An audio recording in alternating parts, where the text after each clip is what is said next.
Hi, my name is Tyler Pemberton, and I'm doing a presentation on lowering the incarceration rate of black youth in Ohio.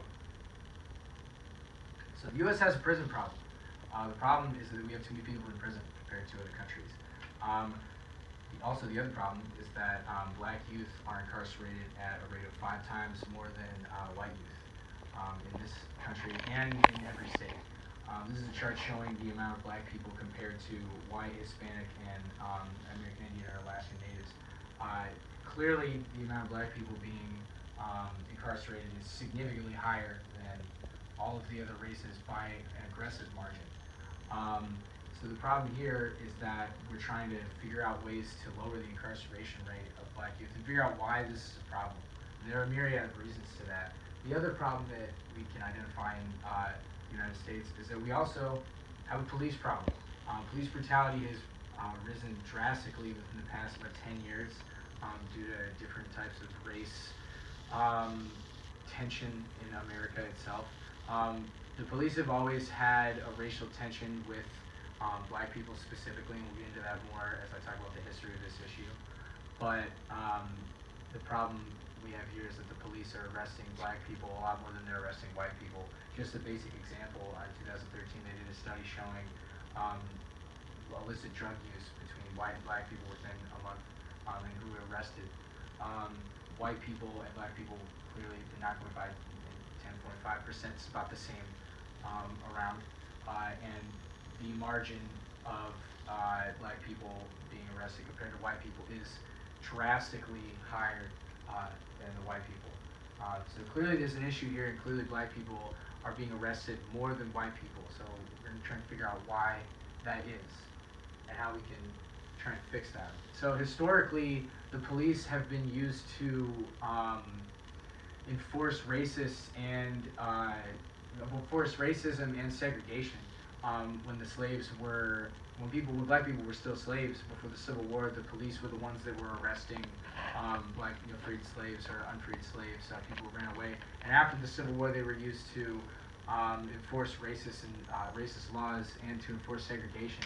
So there's always been a kind of tension between black people and the police, just because they've always had the fear of either being thrown back into slavery or thrown into prison. And that's only continued as history has gone on.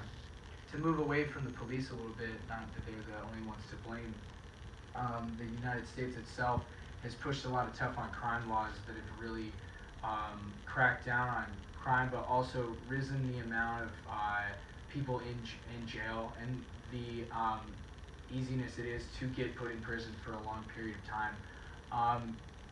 The history of the juvenile justice system is an interesting thing to look at in this conversation and topic, but the juvenile justice system was not created until the early 1900s. Before that, children and adults were tried in the same court of law under the same laws.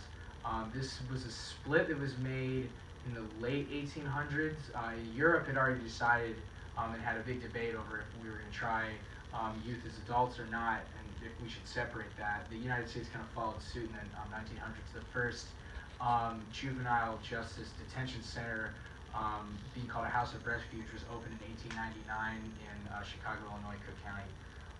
And then from there, juvenile justice courts were invented, and children were tried there. Moving up to the 50s, they realized that the youth were being tried. Specifically, the judges had the most power in these situations. They were making the biggest calls. So there was a push for reform. So in the 1960s, they reformed a lot of these houses of refuge, as they called them, which were mostly institutions, similar mental institutions, and not necessarily what they wanted them to be, which would be like reform schools or like a place where people can rehabilitate and enter back to society.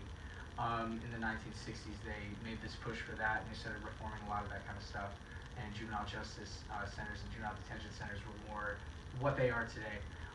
In the 1980s, under the Reagan administration and then eventually the Bush administration, tough on crime laws were passed to fight with the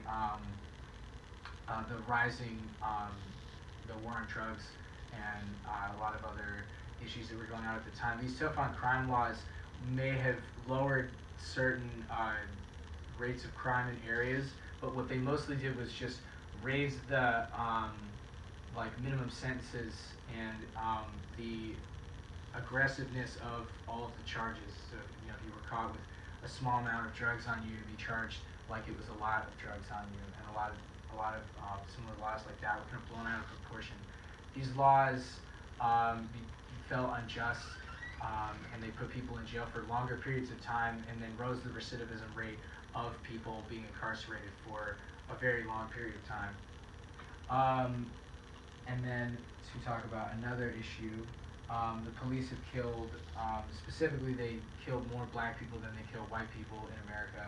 So the statistic kind of shows police killed about 1,100 people in 2017, and they were 25% of those people, even though they're 17% of the population. So clearly that is a skewed statistic that showed that, statistically, this is not the way that this should be going. Black people are being murdered and incarcerated at a much higher rate than white people are, or people of other colors. So, to talk about the solution to this, obviously there are a myriad of issues with this problem. It is hard to just decide one that we're going to focus on, but I think the biggest thing that I could come across and come up with was to encourage law enforcement to volunteer in the community and build rapport with the people they're protecting and serving. So it's harder for the police to dehumanize someone if they are seeing them every day. If they're in front of them, they know them, they have more of a relationship with them. They're more likely to try and help them, and there's a lot more trust built between the black community and the police if the black community knows the police that they're working with, instead of it just being a stranger with a badge and a gun. It's been shown that this is a push that has been moved a lot with the police in the past several years to try and build rapport and build better PR for the police departments. So trying to build PR, we're trying to get better relations between the police and black youth, and we're trying to help the community that the police are working in. So there are several examples. The LAPD partnered with the Los Angeles Library to teach children how to read. So that was a good way of getting in young, and they're meeting very young kids, and they can build more of a relationship with them from that young age. And then a bit of a bigger idea was the Cops and Kids Sports Camp, where the police would throw a summer camp for underprivileged youth that couldn't always go to summer camps. So this is showing, this is kind of the thing that happens. We've been pushing for police to volunteer in the community more, as they have been. So my idea to have the police volunteer at nonprofits is not something that I've seen be in place, but it is something that is supported by evidence. There's definitely other interventions that are similar to it. And to walk through my logic model, right, what we would need here is to get the police department cooperation, and we would decide on the police department that would pick a geographic location. From there, we would look at the nonprofits in the area that we want to work with, and then I would also need statistics and data from the police department and possibly the juvenile justice system, as well as the juvenile detention center, to tell if this is working or not, to make sure that the data is representing that this works. It's proposed to be over a year span, and the only people that would really be involved would be one licensed social worker kind of mediating it and getting the police department on board, working with the police captain throughout the process, just to make sure that these police officers are responding and working well with the program.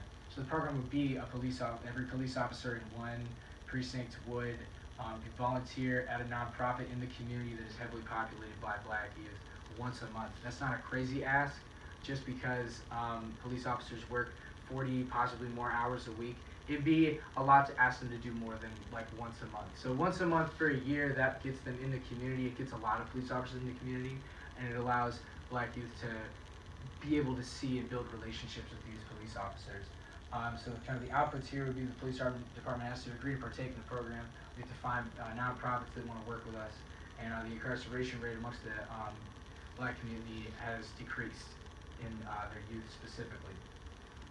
So the impact we're looking for is to lower the incarceration rate amongst the black youth, create a culturally competent police department, and the short-term goal probably would be better police-community relations. In the long term, is make the community safer and more trusting of law enforcement. And that's more worked out in the work plan here. The goal, obviously, is to reduce the incarceration rate of black youth through through bettering relations between law enforcement and youth. And then our objectives here to create a program where law enforcement volunteer in the community they work in, and to measure how effective this program is in lowering the incarceration rate of Black youth. So the first objective would kind of be during the process, and the second objective would be afterwards. And we've kind of gone through a lot of this already. This is just to show, and these would be the references. Thank you for your time.